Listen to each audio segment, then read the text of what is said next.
اور سعودی عرب بھی ان ممالک میں شامل ہے جو طالبان کو تسلیم کرنے کا اندیا دے چکے ہیں، اور طالبان اور سعودی عرب کے درمیان رابطے بھی بحال ہیں۔ پاکستان اس کے لیے بڑا پازیٹیو اور پل کا رول پلے کر رہا ہے۔ اس کے علاوہ ناظرین ایک اور بڑی خبر سامنے آ رہی ہے کہ امریکہ کے اندر نیو یارک میں جو غیر ملکی مندوبین ہیں، غیر ملکی وزرائے خارجہ ہیں اور آفیشل ہیں، ان سے ملاقاتیں پاکستان کے وزیر خارجہ اور دیگر جو طالبان کے حق میں ممالک ہیں وہ ملاقاتیں کر رہے ہیں، جیسے کہ قطر ہے اور ترکی ہے۔ ناظرین اطلاعات سامنے آ رہی ہیں کہ پاکستان کے وزیر خارجہ کی امریکی وزیر خارجہ انٹونی بلنکن سے بھی ملاقات ہوئی ہے، ترکی کے وزیر خارجہ چاوش اوغلو سے ملاقات ہوئی ہے، اور چائنیز وزیر خارجہ وانگ زئی سے ملاقات ہوئی ہے۔ اس کے علاوہ سعودی وزیر خارجہ فیصل بن فرحان سے ملاقات ہوئی ہے، اور اس کے علاوہ ناظرین دیگر ممالک کے جو وزرائے خارجہ ہیں ان سے ملاقاتیں ہو رہی ہیں۔ پاکستان عالمی سطح پر افغان طالبان کے حق میں رائے عامہ ہموار کر رہا ہے، ممالک کو گارنٹی دے رہا ہے، ضمانت دے رہا ہے کہ اگر طالبان کی حکومت کو یہ لوگ تسلیم کریں گے تو انہیں مشکلات کا سامنا نہیں کرنا پڑے گا۔ پاکستان ضمانت دیتے ہیں کہ تجارتی مراسم بھی، سفارتی تعلقات بھی طالبان کے ساتھ رکھے جا سکتے ہیں۔ تو یہ طالبان کے لیے ایک اچھا اقدام ہے کہ پاکستان ان کے حق میں کھل کر سامنے آئے ہیں اور ان کی مدد کر رہا ہے۔ آپ جانتے ہیں اقوام متحدہ کا سالانہ جنرل اسمبلی کا اجلاس جاری ہے، جس سے مختلف ممالک کے لوگ خطاب بھی کر رہے ہیں، اور اسی طرح سے افغانستان کے حوالے سے کافی وہاں پر ہلچل ہے، ڈسکشنز ہو رہی ہیں، اور توقع یہ ہے کہ اگر اس سال نہیں تو اگلے سال لازماً جو افغان طالبان ہیں انہیں بھی اقوام متحدہ کی جنرل اسمبلی سے خطاب کرنے کا موقع دیا جائے گا۔ اس کے علاوہ ناظرین ایک اور بڑی خبر سامنے آ رہی ہے کہ کابل کے اندر افغان طالبان کے نائب وزیر اعظم اور افغانستان کے اندر طالبان کی امارت اسلامی کے نائب امیر ملا عبد الغنی برادر کی ہلچل جاری ہے۔ سیاسی ملاقاتیں ہو رہی ہیں، مختلف غیر ملکی نمائندوں سے ملاقاتوں کا سلسلہ جاری ہے۔ ملا عبد الغنی برادر کے بارے میں یہ افواہیں بھارت کے میڈیا نے پھیلائی تھیں اور اب تک جاری ہیں کہ وہ قتل ہو چکے ہیں۔ پھر جب ان کا سامنے آنا واضح ہو گیا کہ جب وہ ویڈیو انہوں نے جاری کی کہ وہ زندہ ہیں اور اپنی مصروفیات میں ہیں، تو اس کے بعد یہ افواہیں تو دم توڑ گئیں کہ ملا عبد الغنی برادر قتل نہیں ہوئے، لیکن یہ افواہیں سامنے آنے لگیں کہ ملا عبد الغنی برادر اور جو حقانی گروپ ہے، یا آپ کہہ سکتے ہیں ملا سراج الدین حقانی ہیں، ان کے درمیان سخت اختلافات ہیں۔ یہاں تک خبریں چلائی گئیں کہ جو وزیر اعظم ملا محمد حسن اخون ہیں ان کے درمیان اور ملا عبد الغنی برادر کے درمیان اختلافات ہیں۔ حالانکہ ناظرین ہم آپ کو پچھلے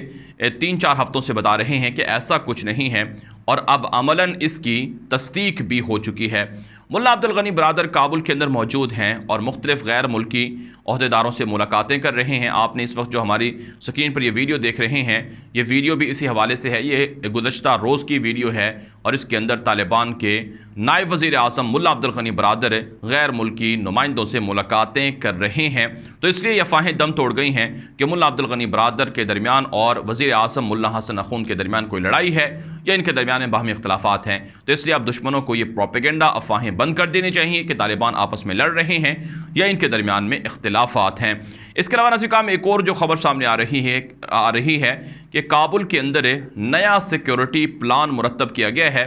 اور ایک نیا کمیشن بنایا گیا ہے جس کی سربراہی ملا عبد الغنی برادر کو سونپی گئی ہے۔ ناظرین کابل افغانستان کا کیپٹل ہے، دارالحکومت ہے، لاکھوں لوگ وہاں پر آباد ہیں، غیر ملکی سفارت خانے ہیں، غیر ملکی آفیشلز ہیں، وہاں کی سیکیورٹی، وہاں کا امن بہت ضروری ہے۔ تو اس کے لیے ایک نیا کمیشن بنایا گیا ہے جس کی ذمہ داری ملا عبد الغنی برادر کو سونپی گئی ہے، یعنی وہ اس کمیشن کے سربراہ بنائے گئے ہیں۔ تو اس کا مطلب یہ ہے کہ افغان طالبان امن و امان پر، سیکیورٹی پر کوئی کمپرومائز نہیں کرنا چاہتے ہیں، اور وہ ہر طرح کا امن، ہر طرح کا سکون افغانستان کے کابل کے اندر بالخصوص لانا چاہتے ہیں، تاکہ دنیا کو دکھا سکیں کہ یہ افغانستان ہے اور یہ کابل ہے اور یہ طالبان کی حکومت کے ثمرات اور نتائج ہیں۔ اس کے علاوہ ناظرین ایک اور خبر سامنے آ رہی ہے۔ افغان طالبان کے وزیر دفاع ہیں، افغان طالبان کے بانی ملا عمر مجاہد رحمہ اللہ کے بیٹے ہیں ملا محمد یعقوب، جن کو وزیر دفاع بنایا گیا تھا۔ ان کا ایک اور آڈیو پیغام جاری ہوئے ہے جو بنیادی طور پر طالبان کی قیادت کے نام ہے،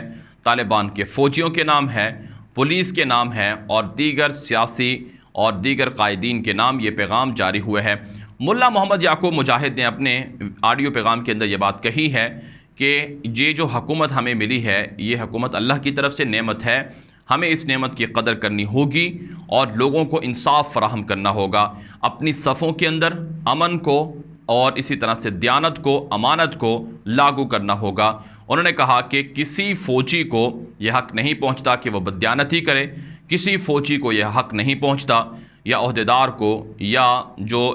پولیس کا اہلکار ہے یا کوئی بھی شخص ہے جس کے پاس کوئی عہدہ ہے، اس کو یہ حق نہیں پہنچتا ہے کہ وہ اپنی ذاتی لڑائی یا کسی سے دشمنی یا حسد کی خاطر کسی پر ظلم کرے۔ اگر کسی نے ایسا کیا، بددیانتی کی، کرپشن کی، کسی پر ظلم کیا، حسد کی وجہ سے، ذاتی لڑائی کی وجہ سے، تو وہ سخت سزاؤں کا مرتکب ہوگا۔ اور اپنی صفوں کے اندر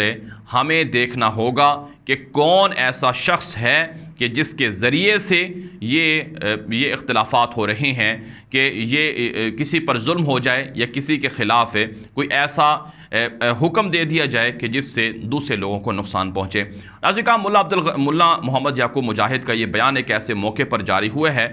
جب پاکستان کے جھنڈے کی افغانستان کے اندر توہین کی گئی تھی۔ پاکستان کا جھنڈا ایک امدادی ٹرک جس کے اندر سامان لدا ہوا تھا افغانستان جا رہا تھا، پاکستان سے سامان مفت میں افغان محتاجوں کو تقسیم کیا جا رہا تھا۔ اس ٹرک کے اوپر جب جھنڈا لگا ہوا تھا تو کسی نے، یعنی جو اس وقت وہاں پر پولیس کے لوگ تھے جو طالبان کے ساتھ شامل تھے یا وہاں کے فوج کے لوگ تھے، انہوں نے جھنڈا اتارا تھا۔ اس کے بعد ایکشن لیا گیا تھا اور اس ایکشن کے اندر جو متعلقہ لوگ ہیں ان کو سزائیں دی گئی تھیں، ان کو گرفتار کیا گیا ہے، وہ جیلوں کے اندر ہیں۔ تو اس واقعے کے بعد ملا محمد یعقوب مجاہد کا یہ بیان سامنے آیا ہے کہ ذاتی اناد، ذاتی دشمنی اور حسد اور اپنی ذات کی وجہ سے کسی کے خلاف ایکشن لینا یہ امارت اسلامی کو بدنام کرنے کے مترادف ہے اور یہ ہمارے اندر جو اختلافات ہیں ان کو بڑھانے کے مترادف ہے اور اس کی اجازت نہیں دی جائے گی۔ اس کا مطلب یہ ہے کہ طالبان کے وزیر دفاع اور بانی اور نائب امیر، بانی ملا عمر مجاہد کے بیٹے اور نائب امیر ملا محمد یعقوب نے یہ بیان پاکستان کے جھنڈے کی توہین کے بعد دیا ہے اور یہ بالخصوص پاکستان کے لیے پیغام ہے کہ ہم آپ کی خاطر ہر طرح کا اچھا سلوک کرنا چاہتے ہیں۔ جو کچھ آپ نے ہمارے ساتھ کیا ہے ہم ان چیزوں کی قدردانی کرتے ہیں۔ تو بہرحال ناظرین، افغانستان کی جو فورسز ہیں، مجاہدین ہیں، ان کی صفوں میں سب لوگ اچھے طریقے سے کام کر رہے ہیں۔ کچھ لوگ ہیں جو جاہل ہیں، جنہیں آپ کہہ سکتے ہیں کہ کم تعلیم یافتہ ہیں، جنہوں نے جھنڈا اتارا، اور یا پھر وہ محض جنگجو ہیں، یا پھر کچھ لوگ ہیں جن سے یہ غلطیاں سرزد ہوتی ہیں تو ان کے خلاف طالبان ایکشن بھی لے رہے ہیں۔ اس لیے طالبان کی حکومت اسلامی اصولوں پر، اسلامی تعلیمات پر قائم ہے اور ایک ذمہ داری سمجھتے ہوئے، اللہ رب العزت کی طرف سے نیابت سمجھتے ہوئے اس کو وہ سر انجام دے رہی ہے۔ اسے سراہنا چاہیے اور یہی افغان طالبان کی کامیابی کی ایک بڑی وجہ ہوگی کہ وہ دین اسلام پر، اسلامی تعلیمات پر کوئی کمپرومائز نہیں کریں گے۔ ناظرین، افغانستان کے حوالے سے اب تک کی تازہ ترین اپڈیٹ تھیں جو آپ کے سامنے رکھی گئی ہیں۔ ان اپڈیٹس کے حوالے سے جو آپ کی رائے ہو کامنٹ کے ذریعے سے اور ساتھ ساتھ ہمارے واٹس ایپ پر میسیجز کے ذریعے سے آپ پہنچا سکتے ہیں۔ ہمارے واٹس ایپ کے گروپوں کے اندر آپ شامل ہو سکتے ہیں۔ اس کے لیے آپ کو اپنا تعارف اور آپ کی جو مصروفیات ہیں یا آپ جس ملک سے تعلق رکھتے ہیں اپنے بارے میں لکھ کر ہمیں میسج کیجیے، ہم آپ کو گروپوں کے اندر شامل کر سکتے ہیں۔ وہاں پر بھی آپ کو اپڈیٹس ملتی رہتی ہیں اور آپ ہمارے ٹویٹر اکاؤنٹ کو بھی فالو کر لیں، غلام نبی مدنی کے نام سے ہے، وہاں بھی آپ کو اپڈیٹس ملتی رہتی ہیں۔ اب تک کے لیے اتنا ہی اجازت دیجیے۔ السلام علیکم ورحمۃ اللہ وبرکاتہ۔